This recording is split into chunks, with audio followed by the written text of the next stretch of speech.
নমস্কার বন্ধুরা, কেমন আছেন সবাই? মমস কিচেনে আপনাদের স্বাগত জানাই। আমি অনেকদিন পরে আজকে আবার একটা ভিডিও করতে এসেছি। তাহলে চলুন আমি কি ভিডিও বানাচ্ছি সেটাই দেখে নিন। আমি আজকে ট্যাংরা মাছের ঝাল রেসিপিটা করব। আমি কিভাবে ট্যাংরা মাছের ঝাল করি সেটাই দেখাবো। আমি মাছগুলোকে ভালো করে ধুয়ে নুন আর হলুদ মাখিয়ে নিয়েছি। এবারে কড়াইতে তেল গরম করে আমি মাছগুলোকে একে একে ছেড়ে দিচ্ছি তেলের মধ্যে। মাছগুলো ভালো করে ভেজে নিয়েছি। দেখুন মাছগুলো একটু লাল লাল করে ভেজে নিয়েছি। খুব বেশি লাল করিনি, হালকা লাল করে ভেজে আমি মাছগুলোকে উঠিয়ে নিচ্ছি। সমস্ত মাছগুলোকে আমি এভাবে ভেজে নিয়েছি। এবারে ওই মাছ ভাজার তেলটার মধ্যেই আমি পেঁয়াজ কুচি দিয়ে দিচ্ছি। খুব ভালো করে মিহি করে পেঁয়াজ কুচিয়ে রেখেছিলাম আমি, সেই পেঁয়াজ কুচিগুলো এই গরম তেলের মধ্যে আমি ছেড়ে দিচ্ছি। আর দিয়ে দিচ্ছি একটা গোটা টমেটো। টমেটোটাকে আমি 4 টুকরো করে কেটে নিয়েছি। এই 4 টুকরো করে কেটে নিয়ে আমি টমেটোগুলোকে এর মধ্যে দিয়ে দিচ্ছি। দিয়ে একটু ভালো করে ভেজে বেশ কষিয়ে নিচ্ছি। এইবারে আমি আদা, রসুন আর ধনে আর জিরে একসাথে বেটে নিয়েছি, সেই বাটা মিশ্রণটাও আমি এর মধ্যে দিয়ে দিয়েছি। আর কিছুটা গোলমরিচও আমি এর মধ্যে বেটে দিয়েছি। ওটা আমার দেখানো হয়নি সবাইকে, তার জন্য আমি খুব দুঃখিত। আমি সমস্ত মশলাগুলোকে একসাথে বেটে আমি দিয়ে দিয়েছি। এবারে দিয়ে দিচ্ছি হলুদ গুঁড়ি,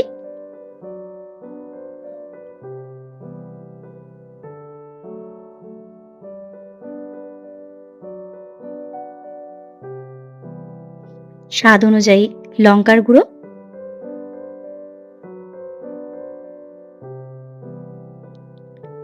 এবং স্বাদ অনুযায়ী লবণটাও আমি এর মধ্যে দিয়ে ভালো করে কষিয়ে নেব।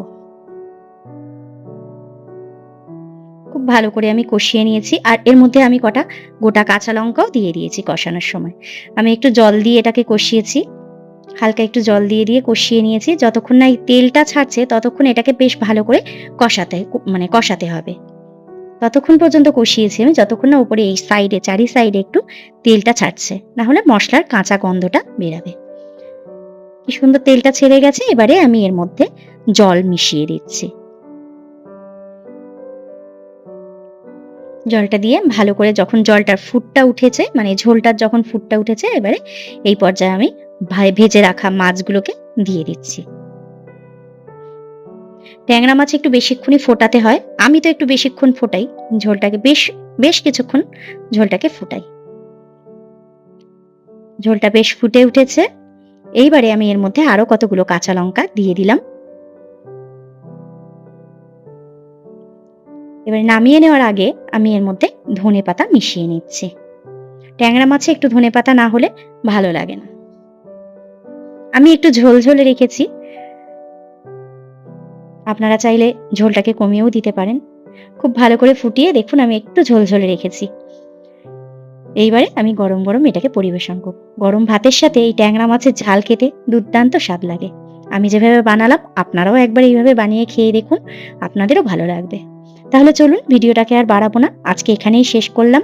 আর রান্নাটা কেমন লাগলো দয়া করে কমেন্ট করে জানাবেন। ভালো লাগলে আমার ভিডিওটাকে একটা লাইক করে দেবেন আর চ্যানেলটাকে সাবস্ক্রাইব করে দেবেন। সবাই ভালো থাকবেন, সুস্থ থাকবেন। দেখা হবে পরের একটা রান্নার ভিডিওতে।